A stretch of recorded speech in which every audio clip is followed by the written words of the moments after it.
all of us in business or schools, we always have teams, right? We build it. I'm not talking about sports teams, but just when you have your own departments, or we call our, we have our staff as a team. And, when the experts define a team, right, they say it's a small number of people with complementary skills who are committed to common purpose, performance goals, and approach them for which they hold themselves mutually accountable. This is from Douglas Smith and John Kay.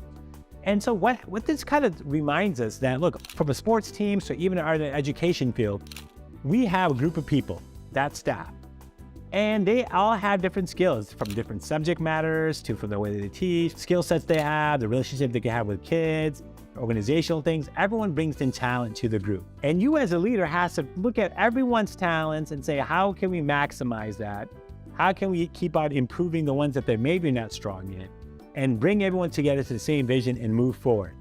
And it's so important that we have that, and then giving that performance goals that they have, and at the same time holding themselves accountable, right? So you want to make sure that they understand that, look, as we work together, we're going to hold ourselves accountable, but we're going to reach our goal.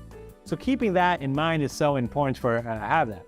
Now people might realize, well, why is that? Why do we need that team, right? To support and build confidence in the members, right? To promote the involvement, to achieve that goal, or to win a competition, to business, to make sure that we get enough of the numbers that we needed to reach for the fiscal year. As teachers, to get make sure our kids are learning, they're doing proper, that they're getting their social, emotional, cognitive abilities, maximizing them. It could be from sometimes their group report card, from this narrative report card, from the standardized test score, wherever. Everyone has specific goals and stuff that we want to work together, and so that plays a big part. But what are some of the essential skills that for a team, right? So because all of us, they have all these different skill sets.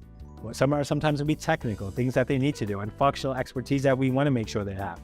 But then also there are those human skills that we need, or some people call it soft skills, is problem solving, decision-making skills that they need to have, because that's going to play a big part, right? Because you need to realize that there are going to be these adaptive situations that happen that the leaders need to kind of go through. And so interpersonal things are important because you're working with others, and intrapersonal, where you are also time to reflect on yourself and say, sometimes, is it the team or is it me? So that's why I think having those other things are so important for the essential skills of the team. The other part is a vision of the team, right? For the vision of the team, it's so important to making sure the common and meaningful purpose sets the tone, right? The specific performance goals are an integral part of the purpose. Like, what are we trying to get at? What we want to do? How are we going to do it?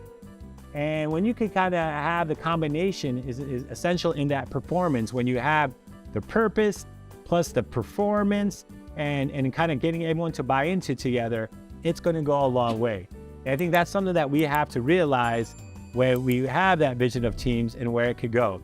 And I think what's so important about this team is that, look, if we had to put it into an acronym, you would say T is together, E, everyone, A, accomplishes, and more, right? A team is together, everyone accomplishes more, right?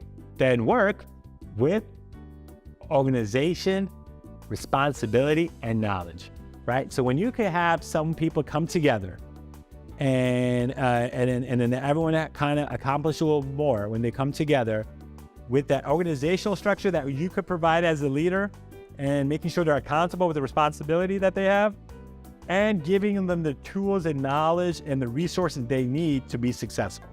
And if we could keep those specific things in mind, I think it will be huge. It'll go a long way. So hopefully these were some things that could be beneficial. Take care.